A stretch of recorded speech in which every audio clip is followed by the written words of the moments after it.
built to serve. Oh, good morning, everyone. Welcome to First Things First. I'm Jenna Wolf alongside Nick Wright, Kevin Wilds. We got Chris Broussard with us on a Monday morning. We got a lot to talk about. Coming up, the rumored price tag for Dak Prescott is now $40 million. Should the Cowboys pony up?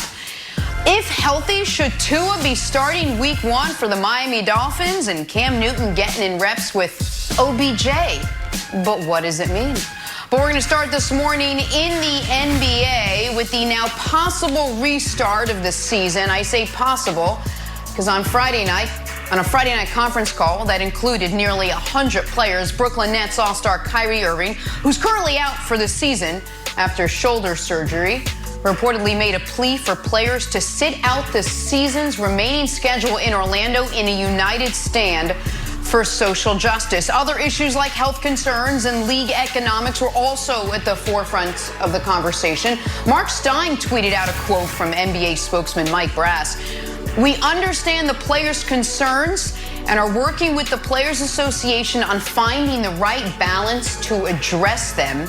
Nick, I understand Kyrie's concerns that the restart would take away from the nationwide reform, but that reform doesn't have to necessarily be limited to one path, I would say. What was your reaction to this? Well, listen, I think there's validity in the viewpoint that right now is a moment, a critical moment in our nation's not only present, but history. It will be viewed as such. And some of the largest, most influential, wealthiest black voices in this country are basketball players. And could their voices and resources be best served on the front lines, either literally or figuratively, of this movement rather than playing basketball? I don't think it's a ludicrous notion. Now, I also understand the counter argument, not to both sides of this, but I do think there's legitimate arguments on both sides of it, that for guys that don't quite have the profile of a Kyrie or certainly of a LeBron or Kevin Durant or Giannis, the biggest stars in the league, the best way they can have a platform is by playing, is by the league or the world seeing them, and whatever measures they choose to discuss in post-game interviews, whatever form those come in during this, kind of odd restart, or things they do on the court as far as symbolically. If you made the argument the best way for people to be focused on the NBA and what the players think needs to happen is by playing games, that's a legitimate argument too. So there are compelling arguments on both sides of this, but I can't just listen to the message on this one. To me, the messenger matters at least somewhat. And it's not just that Kyrie is a different type of cat, to put it, I think, most charitably. It's that this was not seemingly top of mind for Kyrie a week prior to him leading the charge on the NBA not playing. I know in coronavirus time, our timelines are all screwed up. We don't know what day it is. But let me lay out the timeline. May 25th, George Floyd was murdered. May 29th is when the president sent out the looting starts, shooting starts tweets. June 3rd, Drew Brees gave his initial comments on the anthem. So this story had moved that far in that short period of time. On June 5th, Kyrie was on a conference call with a bunch of other guys where they voted unanimously to resume the season, where Kyrie is one of 6 NBPA vice presidents, one of the highest ranking people on the call. And according to Woj, on that call, the biggest concerns he brought up was, would he be able to use the sauna, and would alcohol be provided? And so that isn't to say the concerns he brings up now are unwarranted, because I think they are legitimate concerns. But we were in the midst of this moment on June 5th when Kyrie did not seem to be willing, as he evidently said, give everything he has up for social reform. So I'd also be very interested to see what moved Kyrie so much in the week between June 5th and this past Friday to where he seems to be leading a charge for everyone not to play basketball, Wilds. Yeah, Nick, I tried to read as much as I could and listen to as much as I could this weekend. And I've said it before on the show, when Steven Jackson talks, I listen. And Steven loves the NBA more than anyone, and he said it's not a time to play, and it really, that one hit me harder, and it made me really think, because I understand the platform of the NBA. Of course, I produced the NBA for years. I know that 30 million people watch the NBA Finals. I know that commercials cost hundreds of thousands of dollars to get messages out during the NBA. But when Steven said that, it made me pause, and it made me think. And I understand that we are at a critical moment in this nation's history, and the national consciousness is focused on police brutality and systemic racism. And I understand that the idea that anything outside of that is a distraction. I think it's a valid point. I think that we've seen amazing flexibility and creativity from the league in getting this restart. So I think that's due to Michelle Roberts and Chris Paul and Adam Silver.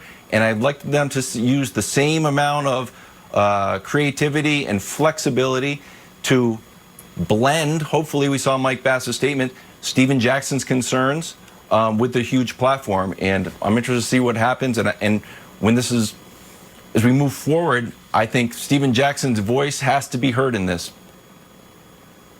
Hey, Broussard, let me ask you, A, what was your reaction? And B, how much momentum could Kyrie's movement, how much steam could it actually build up and pick up, and how far could it push it? Well, let me address Nick's question about what kind of led Kyrie to this. He gave a nice timeline, but what I'm told, I talked to somebody who was on the call, what I'm told is that after the vote, it came to Kyrie's attention through conversations with players around the league that a lot of guys were concerned that their voice wasn't heard. So this conference call on Friday, while Kyrie certainly pushed his opinion that players shouldn't play, the purpose was really to hear guys out, to let guys have a voice, have a say, and see what they think. Now, obviously, Kyrie shared his opinion, and I actually think I love his sentiment, because it's finally a recognition by black athletes of the great power they have. And Nick, I would say that black athletes have the most power of any African Americans in the country to effect change because of their popularity, because of their wealth, and because of their unique skill set. Nobody can really do what they do. So they're necessary, they're irreplaceable. What is lacking, I think, at this point at least, is an execution plan, a strategy. Just sitting out to sit out would not really accomplish much. I get Kyrie's point is this to a lot of the players, because you said a lot of guys are saying, hey, we can, bring attention to the Black Lives Matter movement by playing games, our comments during the season and during the playoffs and things like that. Kyrie's point is we've done that. We've worn the I Can't Breathe T-shirts. The NFL players have kneeled. We've, held, been arm in arm during the national anthem. Like, they've done all of the symbolic gestures that players will likely do again once they start playing, and nothing has changed in his view. What I say is that the players need to make demands, attach demands to their availability to play. For instance, you could say, we want every NBA owner to start a management trainee program within his other corporations and businesses for African Americans. We want, over a certain timetable, the percentage of blacks in management at these corporations to reflect the percentage of blacks in the national population, 13%. Right now, it's like 6% of management positions are held by African Americans. These are the things that the players can speak to the owners about, speak to the league about, to effect change systemically. Because that's what we're talking about, systemic change. You could have owners in the NBA be a part of their requirement to be an owner in the league is to make sizable contributions to historically black colleges and universities that would help, take them to another level academically. Like there are all sorts of things that NBA players can demand or discuss with NBA ownership, Adam Silver, and so forth, to try to effect systemic change. And if the NBA doesn't want to hear any of it, that's when you threaten not to play. But there has to be a strategy, not just this, we're not going to play. but have no demands with it. So there's a couple things I want to add to that. I think those are all, by Wilds and you, Broussard, I think those are all extraordinary points. Wilds, you mentioned they should, listen to Steven Jackson. If I were an active player, the people I might want to call right now are Bill Russell and Kareem Abdul-Jabbar. I'd be very interested in what they think we should do in this moment. Those are two icons, not only of the NBA, obviously, but I would say also two very important people in America's civil rights struggle who played, throughout for Russell, late 50s into the 60s and all of what was going on in the 60s, and then Kareem throughout the 70s and the aftermath of it into the 80s, and see what their take on it is. But I do think, Broussard, it's important to note that this doesn't seem like it is going to be, hopefully, a short-lived moment. That there will be positive change, even as we continue to see tragedies almost every weekend. I mean, what happened in Atlanta with Rashard Brooks this weekend is unspeakable. And so I don't think that this momentum for the movement's going to die out. The Montgomery bus boycott lasted 380 days. And I say all that to say this.